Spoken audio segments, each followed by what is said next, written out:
उस समय श्रीजी महाराज समस्त भक्तजनों को करुणा दृष्टि से सबके सामने देखकर बोले कि सब सुनिए। एक प्रश्न करते हैं कि श्रीमद् भागवत पुराण में यह कहा गया है कि जो भगवान के भक्त हों वे 4 प्रकार की मुक्ति के इच्छुक नहीं होते। भगवान के अन्य बड़े भक्त भी ऐसा कहते हैं कि भगवद भक्त 4 प्रकार की मुक्ति को नहीं चाहते। वह 4 प्रकार की मुक्ति क्या है? इनमें पहली भगवान के लोक में रहना, दूसरी भगवान के सान्निध्य में रहना, तीसरी भगवान के समान रूप को प्राप्त करना और चौथी मुक्ति भगवान के सदृश ऐश्वर्य की प्राप्ति है। 4 प्रकार की ऐसी जो मुक्ति है उसे भगवान का भक्त नहीं चाहता, वह तो केवल भगवान की सेवा का ही इच्छुक रहता है। अब प्रश्न यह है कि वह भक्त 4 प्रकार की मुक्तियां क्यों नहीं चाहता? इसका उत्तर जिसे जैसा आता हो वैसा करे।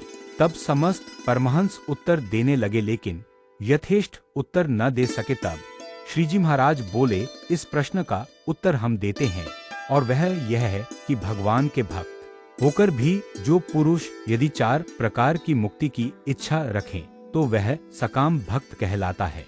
जो भक्त इस चतुर्धा मुक्ति को नहीं चाहता किंतु एकमात्र भगवान की सेवा का ही इच्छुक रहता है, वह निष्काम भक्त कहा जाता है।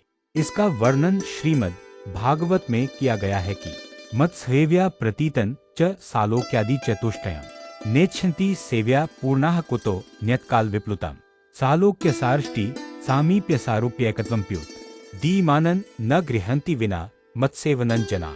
इसका अर्थ यह है कि भगवान का निष्काम भक्त उस चतुर्धा मुक्ति की भी इच्छा ही नहीं करता जिसमें भगवान की सेवा या परिचर्या नहीं हो, वह तो केवल सेवा का ही इच्छुक रहता है।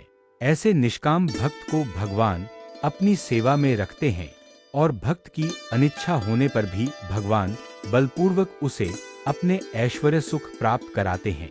उस संबंध में कपिलदेव भगवान ने कहा है कि अथो विभूति मम मायाबिंस्तामैश्चर्यम ष्टांगमनु प्रवृत्तम श्रियन भागवती वा स्पृहयन्ति भद्रा परस्य में ते श्नुक्ते तु लोके। भगवान ने ऐसे निष्काम भक्तों को ही गीता में ज्ञानी कहा है तथा जो सकाम भक्त हैं उन्हें अर्धार्थी बताया है। इसलिए भगवान के भक्तों को भगवान की सेवा के सिवा अन्य किसी भी वस्तु की इच्छा नहीं करनी चाहिए।